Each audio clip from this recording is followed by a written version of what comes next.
চাওক আপোনাৰ প্ৰফাইলত এইখিনি বস্তু যদি আপুনি চেক কৰি যদি ৰাখিব পাৰে তেনেহ'লে আপোনাৰ প্ৰফাইলত কোনো প্ৰব্লেম নাই। এইটো চাওক মোৰ পেজ আছে লাভ ইউ আছাম, এইটো মোৰ আৰু এটা page. Your page is active and earning, চব ঠিক আছে মানে।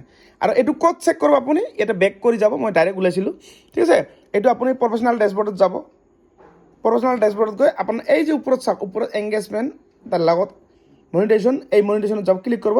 ক্লিক কৰাৰ পাছত এইটো ওলাইছে নহয়, monetisation, your page is earning money, great job, your pages content is earning your money, মানে কোনো প্ৰব্লেম নাই, আপোনালোকে আৰ্নিং কৰাৰ কাৰণে ৰেডি হৈ আছে, মানে ৰেডি কৰি দিছে ফেচবুকে, মানে কোনো আপোনাৰ অসুবিধা নাই। যদি গ্ৰীণ টিক মাৰ্ক থাকে তেনেহ'লে কোনো অসুবিধা নাই, ঠিক আছে।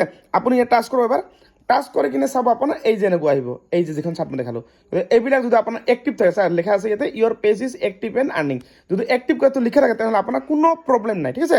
এতিয়া আপুনি এইটা বস্তু চাব, আৰু এটা বস্তু ক'ত চাব আপুনি, এতিয়া মই আপোনাক কৈছোঁ এই যে থ্ৰী ডটটো চাওক, থ্ৰী ডট, ইয়াত ক্লিক কৰিব। ক্লিক কৰি আপুনি ক'ত যাব, আপুনি এই যে চাব আপোনাৰ ছাপৰ্ট ইনবক্স যোৱাৰ পিছত আপুনি ইয়ৰ এলাৰ্ট যদি কপিৰাইট লাগে বা যিকোনো প্ৰব্লেম হ'লে আপোনাৰ ইয়াত লাগিব চাওক, ইয়াত যাব। ইয়াত যদি ন' ভাইলেশ্যন থাকে তেনেহ'লে আপোনাৰ কোনো প্ৰব্লেম নাই। আৰু ভিডিঅ'টো আপোনালোকে সকলোৱে শ্বেয়াৰ কৰিব, কাৰণ কিয় এইটো ভিডিঅ' বহুত মানুহে জনাটো বহুত দৰকাৰ। সকলোৱে নিজৰ প্ৰফাইলত শ্বেয়াৰ কৰি ৰাখি থৈ দিব।